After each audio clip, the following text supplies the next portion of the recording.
Армысыздар тыңдармандар, арнама қош келдіңіздер. Барынша қолдау көрсетіп, лайк басып, пікір қалдыра кетіңіздер. Ал бізде бүгін жаңа әңгіме. Айнұр мен Болаттың отасқандарына 16 жыл болды. Екеуі шын ғашық сезіммен бірін-бірі сүйіп бас қосқан. Екеуі де Байырғы қала тұрғындары. Болат қарапайым қызметкер болып, еңбек жолын бастап, қазір мемлекеттік қызметте беделді қызмет атқарады. Айнұр тұрмысқа шыққалы жұмыс жасап көрмеген. Әу басанақ күйеуі ер түздің адамы, әйел үйдің адамы деген ұстанымды ұстап, бұның жұмыс жасауына рұқсат бермеген. Оқыған оқуы болғанмен бар жағдайын жасаймын деп тұрған жары болған соң, Айнұр да жұмыс іздеуге құлқы болмай, өзін үй шаруашылығына арнауды жөн көрген. Үйленгендеріне 1 жыл толғанда, шекесі торсықтай ұлды дүниеге келсе, 1 жыл өтпей сүйкімді қызды болған. Айнұрдың бар ойы осы сәбилерін аяққа тұрғызу болған. Болат жұмысқа ерте кетіп кеш келетін. Үй менен бала тәрбиесі толықтай өзінің мойнына түскен Айнұрдың ішіп сатын уақыты жоқ еді. Бар көңілін балаларына арнап, жақсы бала бақша таңдап, жақсы мектепке беріп, түрлі үйірме, қосымша сабақтарға тасып жүргендіктен, 2 баласы да сабаққа зерек, ақылды болып ержетіп келеді. Қазір арманы 15-ке толса, қызы Ақерке 14-ке аяқ басты. Жоғарғы сыныптарға көшкен екеуіне алдағы сынаққа дайындалу үшін бар жағдайын жасап, үйдегі шаруашылықты дөңгелетіп, ас тағамдардың түр-түрін дәмділетіп жасаудан шаршамайтын Айнұр өзіне де көңіл бөлуге уақыт табады. Күйеуінің әкелген табысын ұқсататын ол, үйінде жайнатып қойып, өзі сұлулық салонына жиі барып, өзі жақсы күтетін. Денесі түрлі массаж, бетіне косметикалық күтімдер жасап жүргендіктен мүсіні де, бет әлпеті де жайнап тұр. Жасы 40-қа келіп қалғанмен өзі жасынан әлдеқайда жас көрінеді. Болат екеуі әлі бір әй-шәй десіп көрмепті. Кей кезде бірдеңеге ренжісіп қалса, екеуі де бір-бірінен кешірім сұрап, тезірек татуласуға тырысатын. Жандай жақсы көретін жан-жарын Айнұр ерекше құрметтеп, киіміне шаң жуытпай, дәмді тамағын ертерек тұрып дайындап, таңға асын беріп, жұмысына шығарып салып, кешкілік қанша кешіксе де балаларын тамақтандырып, өзі тамағын суытпай күтіп отырып, екеуі шүйіркелесіп отырып, шай ішкенді жақсы көретін. Қазіргі тұрып жатқан үйлері 3 қабатты өте әдемі, есіктерінің алды жайқалған гүлдер, екеуінде астында судай жаңа көлік. Қысқаша айтқанда 4 түліктері сай. Өмір бойы үйде отырса да, Айнұр өзін-өзі дамытудан шаршамайды. Қазіргі әлеуметтік желі арқылы жақсы тағам дайындаудан бастап, өзін-өзі күту, жақсы сөйлеу білу, онлайн йога, фитнес дейсің бе, неше түрлі сабақтарға қатысып, тіпті еркектің төсек қатынасынан жалықпау үшін не істеу керек деген әйелдерге арналған курсты да оқып тауысқан. Қанша дегенмен 16 жыл бір болған соң күйеуінің ойынан шығуға тырысып, түрлі төсек ойындарында ойлап тауып, жас қыздардай қылмыңдап тұратын келіншегін Болатты ерекше сүйеді. Себепсіз-ақ түрлі сыйлықтар сыйлап, сезімін ыстық құшағымен білдіріп жүретін күйеуімен Айнұр да бақытты. Осылай жарқын күндерін бастан кешіп жатқан Айнұр кейінгі кезде Болаттың жұмыстан өте кеш шаршап келетін байқап алаңдап, «Бәке, бүгін тағы көңілсізсің ғой? Бір жерің ауырып жүрген жоқ па?» деп қою шайын ұсынды. «Жоқ, жұмыс ауырлап кетті» деп қабағын түйген Болат, шырылдап, ала жөнелген телефонын алып, столдан тұрып, сыртқа беттеді. Қолындағы кесесін ұсынған күйі жарты жолдан қайтарған Айнұр үнсіз ғана үстелді жинауға кірісті. Жартып тамағынды ішпеген күйеуін алаңдап, қалған тамақтарды есік алдындағы қазан ошақ орналасқан жердегі тоңазытқышқа салып келуге асыға шықты. Күн суытып тұрған соң Болаттың үстіне де жылы киімін ала шыққан ол, көз жүгіртіп еді, күйеуі көрінбеді. Тамақтарын салып болған соң енді Болатты іздемекші болған еді, жақындап қалған аяқ дыбысымен бірге күйеуінің дауысы естілді. «Иә, жаным, ертеңде сол жерде күтемін. Кешікпей келсеңші, жаным. Әйтпесе бүгін үйге тым кеш оралдым. Жақсы, мен де сені сүйемін» деген сөздерді естіген кезде Айнұрдың құлағы шыңылдап, көзі қарауытып кетті. Тұрған орнында қаққан қазықтай қатты да қалды. Мұны байқамаған Болат ақырын басып үйге кіріп кетті. Басына жай түскендей болып, тұрған орнынан қозғала алмай қақайып қалған Айнұр біраз уақыт өткен соң ғана үйге кірді. Балалары да Болат та жатып қалыпты. Сонда да біраз ас үйде жыбырлап жүріп, күйеуі әбден ұйқыға кетті-ау дегенде жатын бөлмеге бірақ кірді. Болат шырт ұйқыда жатыр. Ақырайым барып қолынан оның телефонын алып, жуынатын бөлмеге кіріп кетті. Бұрын соңды ешқашан Болатқа сенбеу, ол туралы жаман ой ойлау деген ойына келмейтін Айнұр күйеуінің телефонын өмір тексеріп көрмепті. Дірілдеген қолдарымен WhatsApp желісіне кіріп, келген хабарламаларды оқуға кірісті. Мына бір Жан деген адамның жазғандарын оқып, құйқа тамыры шымырлап кетті. Жаным, бүгін керемет күн сыйлағаның үшін көп рахмет. Сені уже сағынып кеттім. Қашан ғана екеуміз мәңгілік бірге болар екенбіз? Сүйдім сені, сүйіктім деген жазуларды қайта оқыған Айнұрдың көздері тұманданып, қолдар дірілдеп отыр. Бағанадан өз құлағына өзі сенбей отыр еді. Бәрі шын екен ғой. Сонда қалай болғаны? Осыған дейін бұны аймалап сүйген, түрлі сыйлықтар сыйлап, шын ғашық деп ойлап жүрген жан жары, сонда қашаннан бері басқа жанның құшағына құлаған? Ойына күйеуінің жігіттермен моншаға, балыққа, аңға кетіп, бірнеше күн үйге қонбайтын кездері, жұмыстан шаршап келдім деп үйге кеш келетін кездері келіп, жүрегін қызғаныш сезім осып кетті. Не істесе екен? Өз құлағымен естімесе ешқашан Болат өзіне опасыздық жасайды дегенге сенбеуші еді. Құдай-ау, не жетпейді екен оған? Бүкіл өмірін сонымен балаларына арнап, көңілін тапқысы келіп, жалпылдаған үшін кінәлі ме бұл? Ашуы келіп, ұйықтап жатқан күйеуін төсектен жұлып алғысы келген, бірақ ашуын ауыздықтай алды. Ал қазір айғайға басып оны үйден қуып шығар, бірақ одан не тұтады? Жастайынан қосылып, бар жағдайын жасап, қызметтен қызметке көтерілуіне себепші болып, енді міне барлық жағдайын жасап алған дап-дайын күйеуін қайдағы бір шөп-желкеге көз қолымен сыйлай салама? Жоқ, олай істеген дұрыс емес. Мүмкін бұл кездейсоқ кездесіп, күйеуінің басын айналдырып алған біреу шығар. Ал сол нақұрыс үшін жан ұясын бұзып, балаларын тірі жетім жасайтын ақымақ емес бұл. Осылай өз-өзімен күбірлеп, сабасына түскен Айнұр түк болмағандай төсегіне келіп жатқанмен, ұйқысы келмей таңды көзімен атырды. Таңертең әдеттегідей таңғы тамағын жасап, балаларын беттерінен сүйіп мектепке, күйеуін жұмысына шығарып салды. Күндегідей құрақ ұшпай, салқын қабақ танытқан келіншегіне бардай қараған Болат: "Айка, бәрі дұрыс па? Көңіл күйің жоқ қой" деді. "Жай әншейін, неге жүзігімді жоғалтып таба алмай қойдым" деп сылтауратқан Айнұр бұрылып кетті. Кеше ашуланып жүріп, лақтырып салған жүзігін іздеуге де құлқы жоқ. Енді сол жүзікті таққысы да келмейді. Үйде жалғыз қалған соң, ішіндегі жынын шығарып, дауыстап тұрып жылап алған ол, үйінен тезірек шығып кеткісі келді. Өз қолымен әр дүниесін таңдап, мәпелеп сақтап, үйіне ерекше шырай кіргізген жаны сүйетін Айнұрдың енді еш нәрсеге құлқы жоқ. Осы үй, жай деп, жастық шағын сарп етіп, күйдім-сүйдім деген жарының сөзіне малданып жүре беріпті ғой бейшара. Жылай-жылай әлі құрған ол, айнаға қарап біраз тұрды да телефонын алып Гүлжан құрбысына хабарласып, сол жаққа шығып кетті. Гүлжанға келіп, көрген-білгеннің бәрін айтып шағымданып, екеуі бір құты шарапты тауысып тастады. Ішкен шарабының буы басына ұрған Айнұр кетем, ажырасамға басты. Құрбысы: "Ал ажырас, не ұтасың? Мені қарасаңшы, ойбай, намысым тапталды, опасыздық жасады" деп бірінші күйеуді қуып шығып, екіншісіне тиді. Оның да көзіме шөп салғанын көтере алмай, бірде балалармен жалғыз қалды. Ешкім керек жоқ. Мен кереметпін дегенмен де кей кезде қасқырша ұлып кететімді сен білмейсің ғой деп көзіне жас алған. "Мені тыңда, ақымақ болма, өз-өзіңді қолыңа ал. Болатқа ештеңені білдірме. Бірақ үйде де омалып отырғаныңды қой. Ертеңнен бастап менімен бірге таңертең фитнес залға, кешке бассейнге барамыз. Айттым, болды. Ерегескенде соған қарап бір тұтқаныңды қойып, өз бағаңды көрсете біл. Әрі ойың бөлінеді, әрі күйеуің өз ақ томпаңдап қайтып келеді.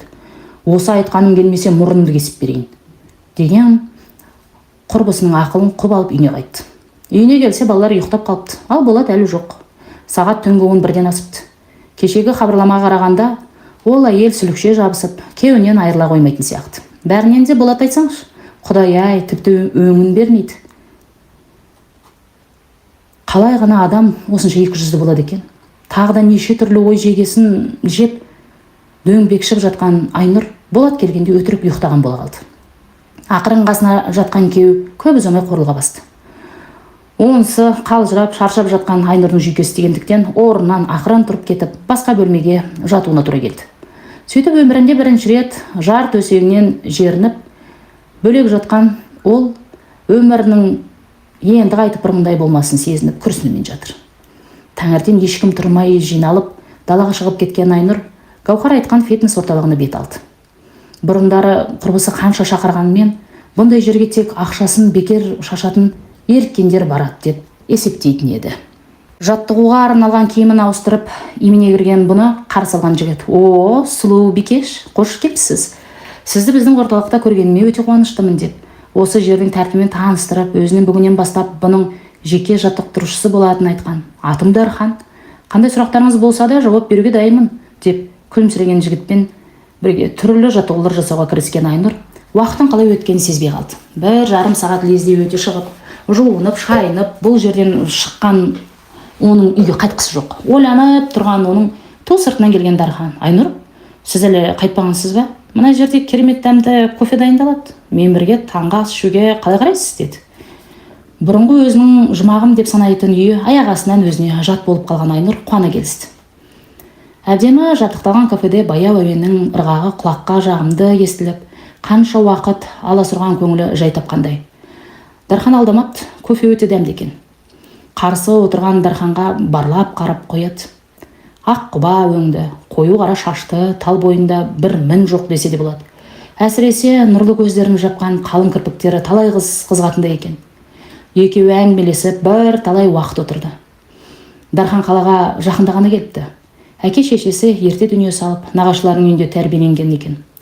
Жастайынан спортқа жаны жақын болып, түрлі жарыстардан жүлделі қайтып жүрген ол, сабақтардан айтарлықтай жетістік көрсетпесе де, физкультура институтын ойдағыдай аяқтап, ауылда 1 жыл дегенде дене шынықтыру пәнін сабақ беріпті. Жақында анасының орнын басқан нағашы апасы дүние салып, ауылдағы әке жеңгесіне ауыртпашылық салғысы келмей, үлкен қалаға бағындыруға келген бет екен.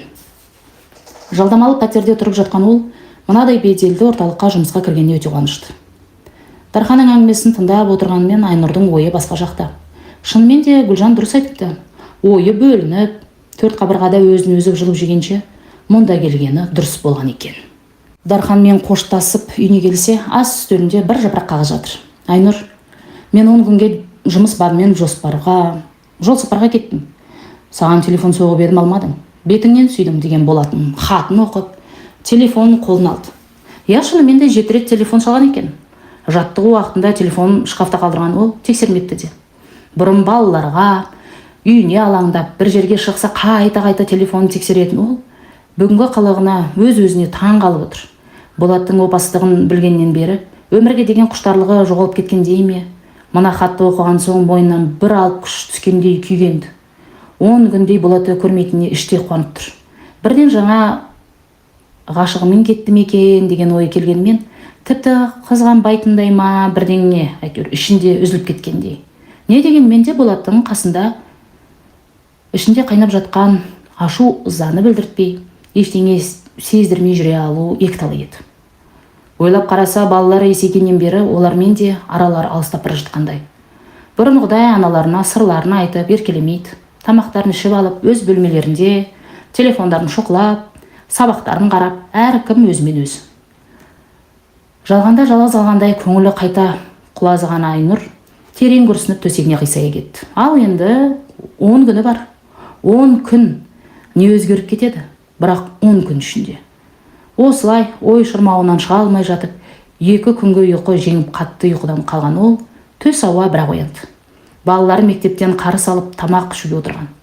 Құлақ қаптарын шешпей үнсіз тамақтанып отырған екеуін әңгімеге тартып көріп еді. Иә, жоқтан басқа жартып ештеңе айтпай, қиын сабақтарын сылтаулатып, өз бөлмелеріне кетуге асықты. Біраз фотоальбомдар ақтарып, Болат екеуінің балаларымен жүздер бақыттан бал-бұл жанып түскен суреттерін қарап, көзінен жасы еріксіз төгілген Айнұр Болатқа хабарласпақшы болып еді, оның телефоны сөндіріліп екен. Міне содан бері 5 күн зу ете қалды. Болат тек 1 рет хабарласып, енді ауылға кететін, ол жақта байланыс болмайтынын айтқан. Үйіне келсе, бойын көңілсіздік жаулап алатын Айнұр қазір күнделікті жаттығудан соң дүкен аралап, сенделіп бос жүріп, үйіне кеш бата бірақ келетін болған. Күнделікті таңғы асын Дархан екеуі бірге ішуді әдетке айналдырған. Өте ашық, ақ көңіл, аузын ашса жүрегі көрінетін әңгімешіл Дарханды Айнұр өз бауырындай көріп, бауыр басып қалды. Бірақ кейде оның өзіне бір түрлі қарағанын секем алып қалады. Жасы небәрі 26-дағы жас жігіттің өзіне тесіліп қарап қалған көзқарасынан өзінің ыңғайсыз сезініп, не істерін білмей, беті қызарып шыға келетін Айнұр: «Қой, бұным қайсысқаным? Әлдене ойыма келетін несі? Жап жас жігіт маған қызғатындай мен кіммін? Деп өзін өзі жерден алып жерге салып, өз ойынан ұялып қалады. Басынан аяқ екі ересек балаларым барын, күйеумен тату-тәтті өмір сүріп жатқан айтқан. Күйеуіне деген өкпесіне жете танымайтын адамға жайып салатын ақмақ емес қой. Сондықтан Дархан да оған жанына жақын апайындай қарайтын да. Осылай біраз көңілі тынышталып, жай тапқан Айнұр бүгінде Дарханның айтқан күлдіргі әңгімесіне шексілесе қатып күліп отыр. Шыны керек, осы Дарханмен өткізген уақытында өміріндегі келеңсіз жайттар ойынан шығып, жаны серпіліп қалды. Тіпті ол жұмысына кіріп кеткенше, соңына қарап тұрып үйіне қайтқысы келмей, шаршағанға жүріп, төс ауа еріксіз үйіне қайтатын болған. Бұрындары өзіне сондай ыстық көрінетін үй сұп-суық болып кеткендей. Осы жай ойына түсіп кеткен Айнұр күлкісін қойып мұңая қалды. Туф, Айнұр, сіз бар ғой кейде құбылмалы сынап сияқсыз. Біресе жадырап отырасыз да лезде көңіліңіз мұңайып шыға келеді. Себебі не екен осы құбылыстың? Деген Дархан орнынан тұрып, бұның бетінен шымшып алды. Бұндайды күтпеген Айнұрдың беті алаулап шыға келді. Қойыңызшы, Дархан, қайдағын айтпай, несіне мұңаямын? Сізге солай көрініп кеткен шығар, деп бетін ала қашты. Маған осы сіз деп сызылғаныңызды қойыңызшы. Менде енді сенге көрсем қалай болады? Деп көзін қысқан Дархан қутындап қояды. Жарайды, сен дей бер маған да. Қанша дегенмен менің жаттықтырушымсың ғой, деп күлімсіреген Айнұрдың көңілі көтеріп қалды. Айнұр, мен сені бүгін кешке туған күніме шақырғым келіп тұр. Келесің ғой, ә? Ой, маған неге ертерек ескертпедің? Бүгін туған күнің бе? Деп сасып қалған Айнұрдың Дарханның ұсынысын қабылдауына тура келді. Сөйтіп кешкісін балаларына құрбысының үйіне барып кешіре келетінін айтып, Дархан айтқан мекенжайға келді. Бұрын соңды бұл жерде болмаған екен. Сыртынан қарасаң әдемі көрінгенмен, жоғары қабатта орналасқан мейрамханаға кірген Айнұр көз алдындағы керемет көрініске қарап, таңырқағанын жасыра алмады. Көп қабатты ғимараттың шатырында орналасқан мейрамханадан ашылған көрініс керемет-ақ екен. Алыстан мұңартқан таулар мен тау етегінде орналасқан қала шамдары жалтырап, аспандағы жұлдыздармен ұштасып жатқандай. Таза ауада жайылған дастархан мен бойды елтетін әсем әуен жүрекке сондай жағым бесіледі. Бұған қолын көтеріп, қарсы алуға асыққан Дархан да бүгін ерекше сәнді киініпті. Үстіндегі ақшыл жейдесі мен қою көк түсті шалбары денесіне сондай жарасып тұр. Айнұр, сен келмей қалама деп қатты уайымдап отыр едің. Келгенің қандай жақсы болды. Кел түрлет деп құрақ ұшып қарсы алған жігітке қолындағы сыйлығын ұсынып, жайлы дастархан жайғасты. Туған күн құрметіне аздап шарап ішсек қалай қарайсың? Тапсырыс берейін. Жоқ, мен көлікпен келдім. Көп отыра алмаймын, тек сені құттықтап шығу үшін келдім. Осылай басталған кеште екеуі дәмді тағамдардан ләззат алып, ашық жарқын әңгімелесіп көңілді отырды. Баяу ән ырғағымен вальс билеуге шыққан Айнұр Дарханның қолдарының дірілдегенін байқап, осыдан талай жыл бұрын Болат екеуін де дәп осылай билеген билерінен кейін жарасып кеткендері есіне түсіп, күлімсіреп қояды. Өзінен әлдеқайда бойы ұзын Дархан бұның шашынан иіскеп, өзіне тартқан кезде Айнұр оның жүрегінің тарсылын естігендей. Бойын бір түрлі сезім билеп, жігіттің кеудесіне басын сүйеп, ән ырғағымен баяу теңселіп тұр. Айнұр, сен сондай әдемісің, білесің ба? Деп құлағына сыбырлаған жігіт таңырқап басын көтергені сол еді. Дархан сондай шапшандықпен бұның еріне жабыса кетті. Бір сәт денесі ду етіп, аяқ қолдарынан жан кетіп қалғандай болған Айнұр есін тез жия қойып, еріне сүлікше жабысқан жігітке өзін күштеп итеріп, Дархан, сен мұның не? Мені қай бағынғаның? Деп ашуына бұрылып кетіп, сөмкесін алып жүгіре басып мейрамханадан шығып кетті. Баспалдақпен жүгіріп басып келе жатқан Айнұр бүгін мына жерге келгеніне өкініп, көлігіне жеткенше асықты. Айнұр, деп соңынан жүгіре жөнелген Дарханның алдын дая шығыс кестегін көз қиығымен байқаған ол тездетіп көлігін от алдырып жүріп кетті. Үйіне жеткен соң төсегіне киімшең қой кетіп, өзін сыбап жатыр. Құдай-ау, жас қыздарша желігіп, өзі жете таны қоймаған жігіттің туған күніне барғанына жол болсын. Әрине өзі келіп құшағына кірген әйелді кім басынбайды? Телефонына келіп түскен Дарханның Айнұр кешірші, өзімді ұстай алмай қалдым, кешірші мені деген хабарламасын оқып, телефонын өшіріп лақтыра салды. Бірақ Дарханның өзін сүйіп алған сәті есіне түскен кезде жүрегі ерекше өрекпіп, беті алаулап кеткен ол салқын судың астында ұзақ тұрды. Ертеңінде жатуға бармауға бел буған ол не істерін білмей үйде бос сенделіп жүрді де қойды. Дархан неше рет телефоны шалса да тұтқаны көтермеді. Болаттың телефоны тағы да сөндірулі. Жанын қоярға жер таба алмай, ештеңе зауқы соқпаған ол көлігіне отырып қала аралап келуге шықты. Ойы сан-саққа жүгіріп, мазастанып отырып, дәп жанынан тақап қалған көлікті байқамай қалыпты. Қақтығысып қала жаздап, шошып кеткен Айнұр есін жиып алмақшы боп, көлігін жол жиегіне тоқтатты. Терең дем алып, көзін жұмып біраз отырған соң ғана жан-жағына көз салды. Қай жаққа кетіп қалған? Қаланың орталығында орналасқан биік қонақ үйдің алдында келіп тоқтапты. Осы қаладағы туып өссе де, осы қонақ үйдің ішіне кіріп көрмепті. Таңертеңнен нәр татпағаны есіне түсіп, осы қонақ үйге келіп, түстеніп алғысы келіп, көлігінен түсіп, солай қарай бет алды. Екінші қабатта орналасқан шағын мейрамханаға келіп, тапсырыс беріп, терезеге қарап үнсіз ойланып тұр.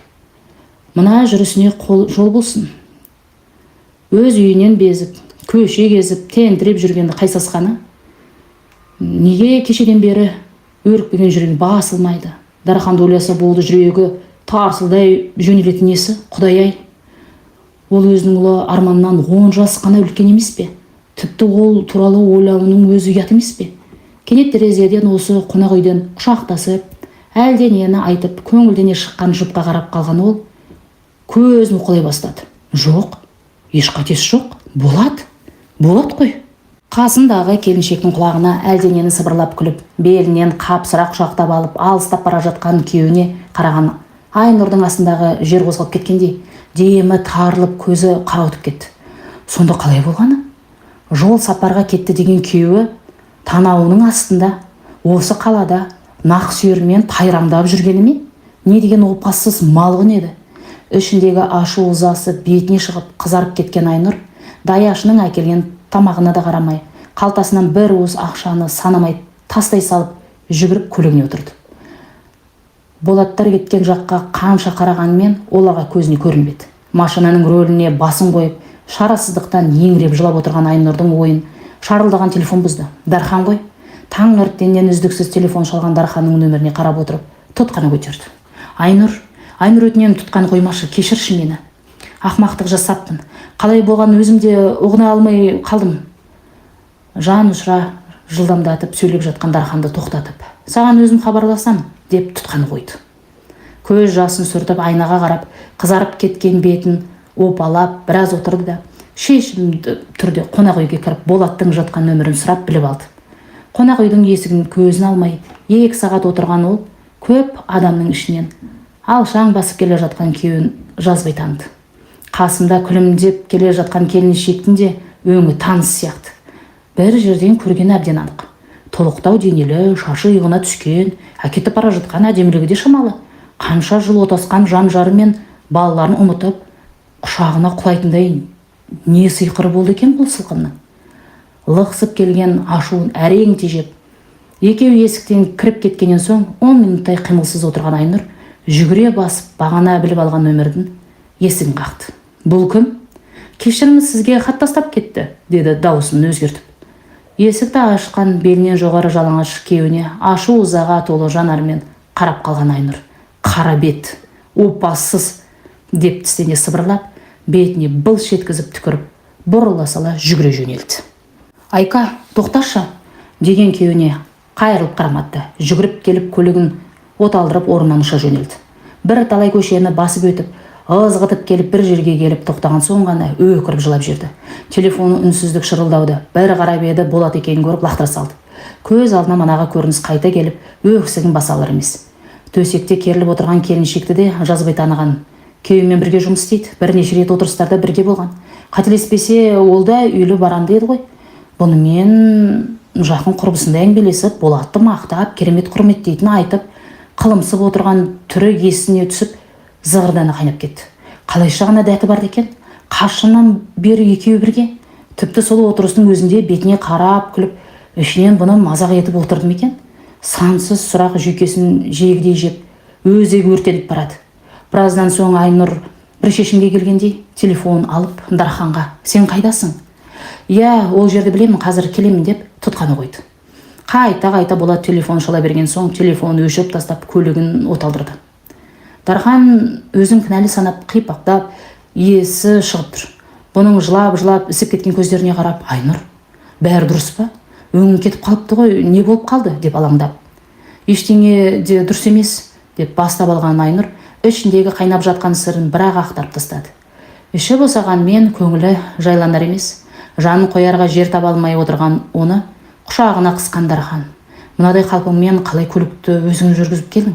Жүр, мен сені үйіңе жеткізіп тастайын. Бірдеңеге ұрынып қаларсың, деді жеймен. Жоқ Дархан, тек үйге емес. Мына түрмен балаларымның көзіне қалай көрінем? Бір жерге барып демалып алайыншы, шаршап кеттім, деп кішкене баладай жәутеңдеп отырған Айнұрдың қолынан ұстап, орнынан тұрған Дарханның артынан ілесіп жүре берді. Екеуі Дарханның жалдамалы пәтеріне келді. Жұпыны ғана бөлменің іші тап-таза, бәрі өз орнында. Тап-тыйнақтай жиналған бөлменің ортасында не істерін білмей тұрған Айнұрдың әлі бітіп, бас айналып кетті. Таңертеңнен қара су да ішпеген ол бүгінгі көрген сұмдықтан соң есін жия алмай, меңіреу адамдай теңселіп тұр. Айнұрға күлімдей қарап: енді патша сарайы болмаса да тұрып жатқан жерім осы. Сен демалып ал, ештеңе алаңдама, бәрі орнына келер. Мен біраздан соң келемін деген Дархан бұны тастап өзі шығып кетті. Дарханның төсегіне құлай сала, көзін тарс жұмып жатқанымен жетесін жегідей жеген мың сұрақ миын жеп барады. Ары қарай не істеу керек? Есейіп қалған балаларына әкелерінің жасаған опастығын қалай түсіндіреді? Өтпелі кезеңде мектеп бітіремін деп дайындалып жүрген олар мына жағдайға қалай қабылдар екен? Бүгінгі көрген жағдайдан соң күйеуінің қасында түк болмағандай жүре алмаса айдан анық. Ал бірақ ажырасып кеткен күнде әкелеріне бауыр басып қалған балалар дұрыс тәрбие бере ала ма екен? Өмір бойы жұмыс істеп көрмеген бұл енді жанұяны асырардай қаржы таба ала ма? Неге бүгін жан құрбысы Гүлжанға емес Дарханға келіп мұңын шақты? Бұның осалдығын пайдаланбай өзі келіп тұрған келіншекті үйіне әкеп тұрып жағдайын жасап шығып кеткен Дарханның шынымен де бұған деген көңілі бар ма? Кешегі қылығы ешқандай да басыңқы емес, шынымен де ғашықтық сезім бе? Неліктен Дарханды ойласа өзінің жүрегі өрпіп кетеді? Бұның да жүрегінде оған деген сезім ұшқыны оянып үлгерді ме? Жауабы жоқ мың сұрақтан қалжырап ұйықтап кеткен Айнұр оянғанда күн ала көлеңке болып кеш батып қалыпты.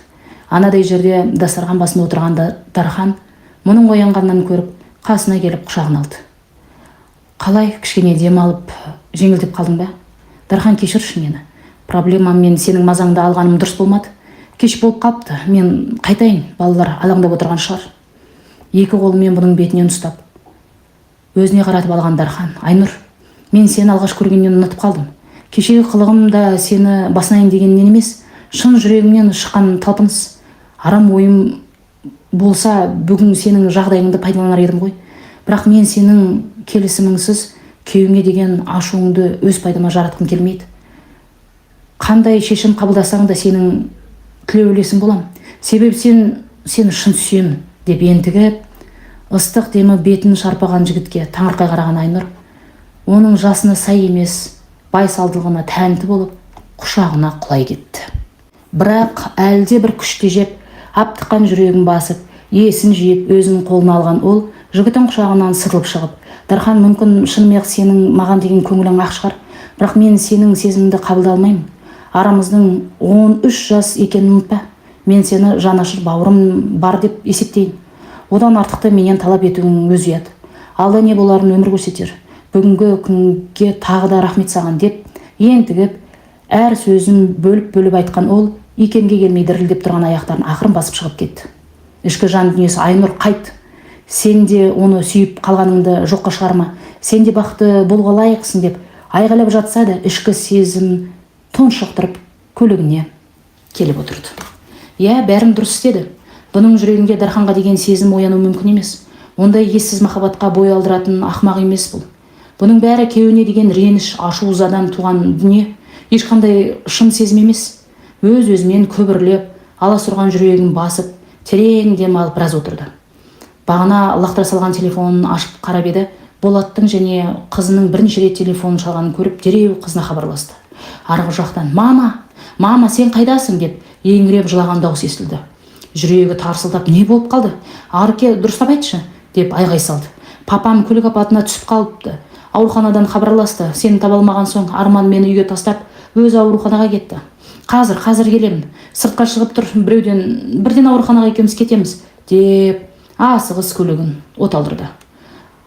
Аурухана дәрізіне абдырап, есі шығып тұрған ұлы жылап жіберіп құшақтай алды. Мама, қайда жүрсің? Машинам істен шығып, телефонымның қуаты өшіп қалыпты. Не дейді? Папаңды көрдің бе? Жоқ, ота қалып кетіпті. Әлі ешкім шыққан жоқ. 1 сағат болды. Екі баласының құшағына алып, беттерінен кезек сүйіп, алаңдамаңдар, бәрі жақсы болады деп алдаусыратып қойғанымен көңілі алай-дүлей. Қанша етік жасаса да 16 жыл отасқан жары балалардың әкесі емес пе? Шын көңілімен Аллаға жалбарынып, күйеуінің аман қалуын тілеп отырғанына біраз болды.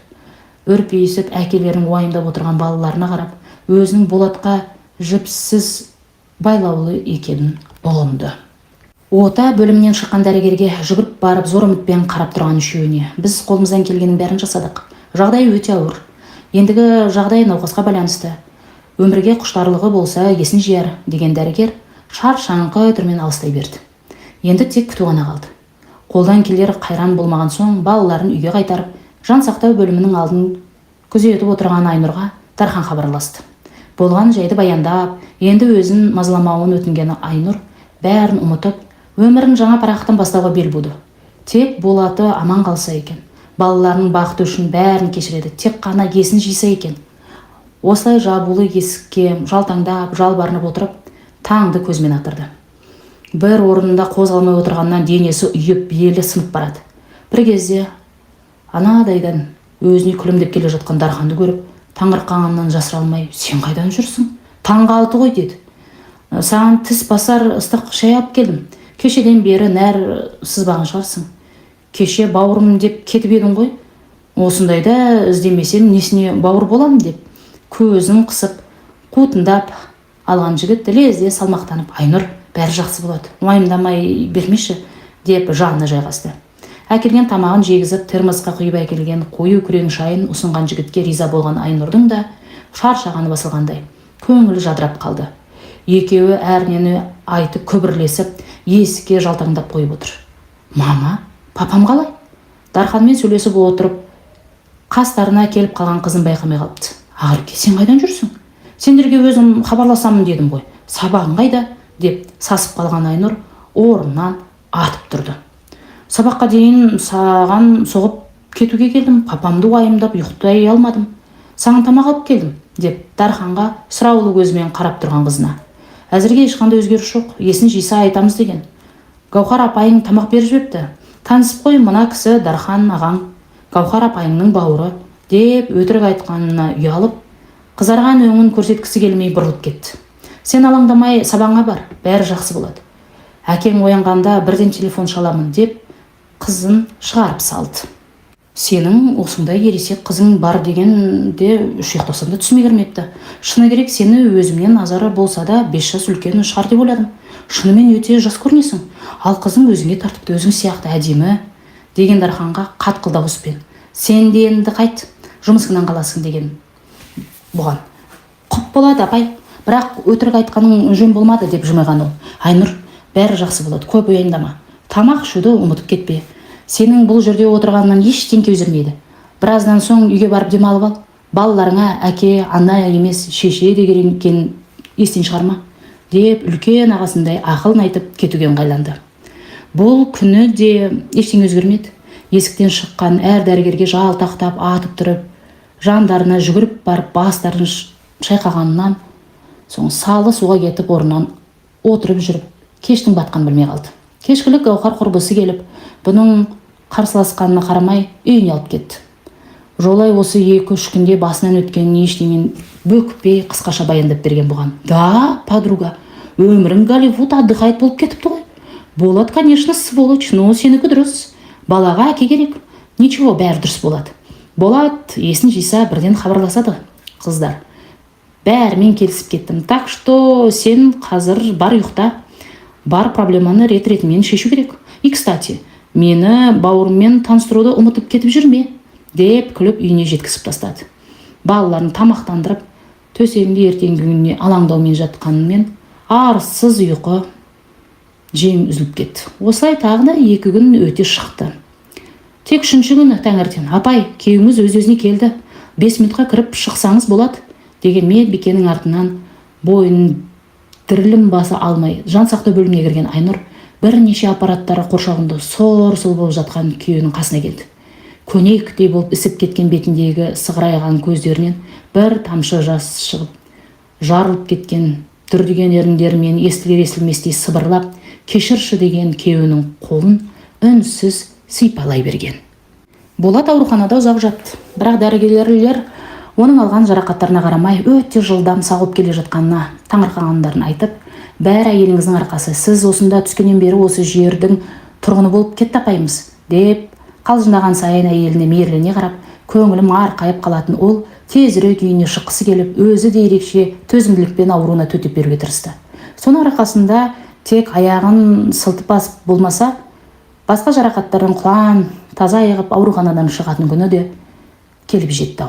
Аман есен үйіне шыққанына біраз туыстары, достары жиналып болып, Айнұр бар өнерін салып, дастархан жайнатып, қонақ күтуге дайындалып зыр жүгіріп жүр. Қонақтары жиналып болып қалғанда Гаухармен бірге бір құшақ гүлін құшақтап кіріп келе жатқан Дарханды көріп, Айнұрдың көзі шаранасынан шығып кете жаздап, жүрегі алқымына тірілді. Айнұрға гүлдерін табыстырған Дархан Гаухарға ілесіп, төргі үйге өте берді. Так, товарищи, минуточку внимания, деп айғайлай кірген Гаухар Болаттың бетінен сүйіп, ал аман есен сауығып өз үйіңе оралуыңмен, бүгін сенің 2-ші туған күнің, құттықтаймын. Бірақ бұл туған күнім менің алтын подругам арқасында болып жатыр. Солай емес пе, достар? И еще, сол кісінің мен сияқты адал достарының арқасында. Вот сондықтан да мен өзімен Айнұрға қиын кезде қол ұшын созған өзімнің бауырымды да ертіп келдім. Танысып қойыңыздар, аты Дархан, деп өзіне тән еркіндікпен дастархан басына жайғасты. Ары қарай бәрі қауқылдасып, түрлі тілектерін айтып, тәтті тағамдарға тамсанып, көңілді отырыс басталып кетті. Айнұр әрнені сылтауратып ас үй жаққа жүгіре берді. Төргі үйге кірсе, Дарханмен көзі түйісіп қалса болды, денесін тоқ соққандай, беті қызарып, абдырап қала берген ол сол жаққа аяғы баспай қалды. Ас үйге артынан ілесе келген Гаухар: Айнұр-ау, саған не болған? Дарханға қарасам болды, помидор болып, жас қыздай асып-сасып, қаша жөнелгеніне жол болсын, деді құлағына сыбырлап. Гаухар, мұның не? Неге оны мұнда ертіп келдің? Несі бар? Сені сұрап, құлағының етін жеп бітті. Қызай, кажется, шынымен сені сүйіп қалған сияқты. Енді бейшара сені көріп, мауқын басып алсын, қарағанынан өңін тайып кетпес, деп сықылықтап күлді. Үзіліс кезінде Дарханның қызы Ақеркемен әлденені қызыл талқылап тұрғанын көргеп, Айнұр мына кештің тезірек өз мәресіне жетуін іштей тілеп, жылдамдатып шай қамына кірісті. Тіпті Дарханның төр бөлмеге кірмегенін қалап, қызын да шақырмай, әп-сәтте шай дастарханның өзі жасап шықты. 2-ші дастарханда да Дархан жаққа қарамауға тырысып, өтірік күлімсіреп отыра берді. Қонақтар риза болып қайтқан соң, қызы екеуі ыдыстарды жинастырып, ас үй жақта жүріп алды. Мұның мына қылығына риза болмай, шыдамсызданып, қыздар-ау, ертеңде күн бар емес пе, жатып демалсаңдаршы, деп күйеуі қайта келгіштей берген соң, қызынан ұялып, еріксіз жатын бөлмеге бет алды. Ақырын келіп шешіне бастағаны сол еді: жаным, сені қатты сағындым. Қасымда жүрсең де құшақтап, құмарымды қандыра алмай қиналып кеттім ғой, деп артынан келіп құшақтай алған Болат мойнынан, құлағының түбінен иіскелеп, қолдарымен қосанарын умаждап, өзіне қарай тарта жөнелді. Мұндай кезде бұрындары балқи кететін денесі Болаттың қолдары тиген сайын шымырлап, домбыраның қылын тартқандай қатайып шыға келді. Оның мына жағдайын байқаған Болат: жаным, бәрі дұрыс па? Не болып қалды? Деді, ентігін баса алмай. Болат: не болды деп сен менен сұрап тұрсың ба? Саған не болып қалды? Неге сен бәрін ұмыттың? Сонда сен ана әйелді де дәл осылай аймаладың ба? Бетін ыстық жас жуып, өңешіне тірелген өксіктің демі тарылып кетті. Қойшы жаным, кешірші мені, кешші. Жаздым, жаңылдым, кешірші. Сен мені кешірдім деп едің ғой, деп есі шығып бетінен көзіне шөпілдетіп сүйе жөнелген күйеуін өзінен етер: Болат, сен менің жүрегімді тесіп жібергенің дұғасын ба? Мен сені кешірдім дегеннен ол тесік бітеле қала ма екен? Саған сенген көңілмен үңірейіп сызат түсіргенді білесің бе? Кешірдім сені дегенмен оның орны тола қала ма? Сені бөтен әйелдің құшағында көрген көзімді ұмыттып үшін ойып алып тастау қолыңнан келе ма? Түйсігіңмен миымды өшірердей қауқарың бар ма? Жоқ болады. Сен мені кешір, мен қазір сенің құшағыңа кіруге дайын емес екенмін. Балаларым үшін, отбасымызды сақтап қалу үшін тырысып бағам, бірақ тек бүгін емес, деп егіліп жылап жіберді. Көз алдында шөгіп кеткендей болған Болат иығы салбырап бөлмеден шығып кетті. Жылаған күйі көрпесіне оранған Айнұр теріс қарап жатып қалды. Болат сол беті бөлмеге қайта кірмеді. Таңертең балалар сабаққа кеткен соң екеуі оңаша қалғанда Болат келіп: Айнұр, сенің көңіліңді қатты жарылғанымды түсінемін. Өзімді сенің орныңа қойып, түнімен өкінумен жүрегім өртеніп кетті. Бірақ өкінгеннен қайран бар ма? Түсінемін. Шайтан айдап кешпес қателікке бой алдырдым. Қолымнан келсе бәрін өзгертер едім, бірақ өткенді өзгерту қолымнан келмейді. Мүмкін мені апатқа түсірген Алла сол қателігімді түзетсін, күнәмді жуып шайсын деп қайтарған шығар. Алла берген мүмкіндікті зая кетірмеші. Енді өткенге қарап өкіне бермей, алдыға қарап бірге қадам басып көрейікші, өтінемін. Маған сенші, сенің қадіріңе жетем. Енді қарай көзіңнен жас шығармауға тырысамын, деді көзіне тура қарап. Өзінің бұрынғы Болаты қайта келгендей, жүрегінің түкпірінен бір кішкене ұшқын аулалағандай. Айнұр: иә, Алла кешіргенде мен кіммін деп үнсіз Болаттың құшағына ене берді. Міне осыдан бері 5 жыл өтті. Ұлы 20-ға тола деп қуанып, кешке келетін қонақтарына дастархан жаюдың қамымен жүгіріп жүрген Айнұр далада кәуап пісіретін пешін дайындап болып, сылти басып келе жатқан күйеуіне қарап күлімсіреп қояды. Немене папасы, Құдай қаласа жақында ата-апа болып қалуымыз да әбден мүмкін сияқты ғой. Ұлыңның бүгінгі сәнденген түрін көрдің бе? Несі бар? Болсақ боламыз. Тек сені түріңе қарап тым жассың деп апалар қатарына кіргізбей қойып жүрмесе деп еркелетіп маңдайынан сүйген күйеуі дайын еттерді алып далаға беттеді.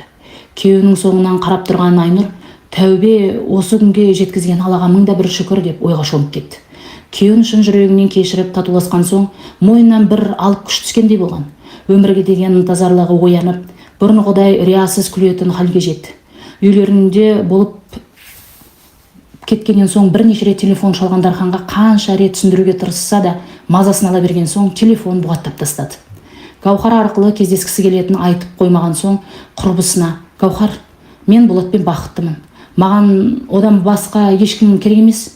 Енді қайта маған Дархан туралы айтатын болсаң ренжісеміз деп қатты айтып тастаған соң ол да ақылға келген. Сөйтіп сол үйлерінде көргеннен кейін қайта Дарханды кездестірмеді. Оның қайта екеніне хабарсыз. Өзінің сол кезде ессіз махаббаттың жетегінде кетпей, ақылға салып, Болатты кешіре алғанына еш өкінбейді. Соның арқасында балалары керемет болып есейді. Бүгін арманы: бір қызбен кездесіп жүрмін, мүмкін таныстырамын деп еді. Ақерке күліп: мүмкін екеуміз бірге таныстырсақ қалай болады? Менің де сүйгенім бар деп жымиған.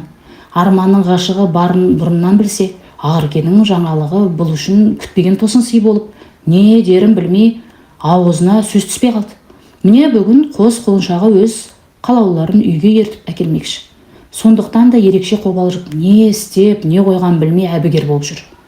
Арманмен лесе келген әдемі нәзік қыздың маңдайынан сүйіп үйге кіргізіп алған соң, ол болашақ келіне ұрланып қарап қояды. Алла бақтарың ашсын деп, ішінен бақыт тілеп, риза болған Айнұр енді Ақеркенің келуін тосып жүр. Сыртқы есік ашылып, қыздың артынан еріп келе жатқан жігітті көргенде қолындағы ыдысы жерге түсіп, өңі бозарып кетті. Дархан? Деп өзі. Аяғын астындағы жер теңселіп кеткенде қол аяғынан жан кетіп, жүрегі алқымына тірелді. Өңі бұзылып кеткен әйеліне бір қызы мен Дарханға бір қараған Болат ештеңені ұға алмай тұр. Ақерке күлімдеп: мама, саған не болды? Бұл Дархан ғой, сендер оны бұрыннан танисыңдар, Гаухар апайдың бауыры, деп анасының мына жағдайын ұға алмай әлек. Дарханның жанары өңменімен өтіп бара жатқандай көзін тайдырып алған Айнұр денсаулығы сыр бергенін айтып төсегіне жатқан күйі орнынан тұрмады. Кештің сәні кетіп, жастар кетуге жиналды. Балаларды шығарып салып, Болат қасына келіп ұзақ отырғанмен жұмған көзін ашпаған күйі танытып алған Айнұр ләм-мим деп тіс шырмады. Ертеңінде қызын оңаша шақырып алып: қызым, Дарханмен қашаннан бері біргесің? Оның сенен қанша жас үлкен екенін білесің бе? Деді қатулына қарап.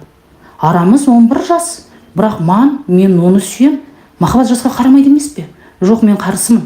Бүгіннен бастап онымен кездескеніңді доғар. Мама, менің өміріме араласатындай қандай хақыңыз бар? Мен өзім білем кіммен кездескім келетін.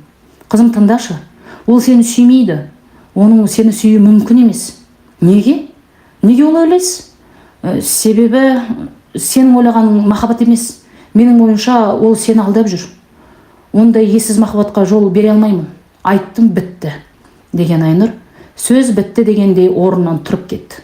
Анасының мына мінезіне таң қалып, онымен келісе алмаған қызы ренжіп, анасынан сыртқа айналып кетті. Содан бері мазасы кеткен Айнұрдың миын мың сұрақ жеп барады. Не істесе екен? Өз ойынша Дархан бұдан өш алу үшін Ақеркенің басын айналдырып жүр. Бірақ мүмкін шынымен де Дархан қызын сүйіп қалса ше? Қызының оны шын сүйетіні көзінен білініп тұр. Қарсылық білдіріп қызының бақытына балта шауып отырған жоқ па? Әлде Болатқа айтпаған сырын ашып, ақыл сұрап көрсем екен? Сонда не айтады? Тіпті шынымен де бұның жүрегінің түкпірінде сезім оты болды ма? Шынымен ақ, бұның жүрегінде ессіз махаббат орын теуіп пе еді? Оны өзі де ұқпайды. Бірақ Дарханды көрсе, әлі күнге жүрегі ерекше өріп кетуін қоймаған. Әлде Дарханмен кездесіп анығын білсем екен? Әлде қайтқан күнде де оны күйеу баласы ретінде қабылдағысы келмейтін бір Аллаға хақ. Басы қатқан мың сұраққа қандай жауап тапса екен? Осылай сырын ақтарған кейіпкерім сіздерден көмек сұрайды. Құрметті оқырмандарым, менің әңгімем өз мәресіне жетті. Қалайша неге аяқсыз деп сөйге жамандамаңыздар. Себебі бұл жердегі кейіпкерім әлі бір шешімге келе алмай, қызы екеуінің арасындағы түсінбеушілікті қалай реттерін ұқпай жүр. Осыған сіздердің көмектерлеріңіз қажет болып тұр. Лайк басып, пікір қалдыра кетіңіздер.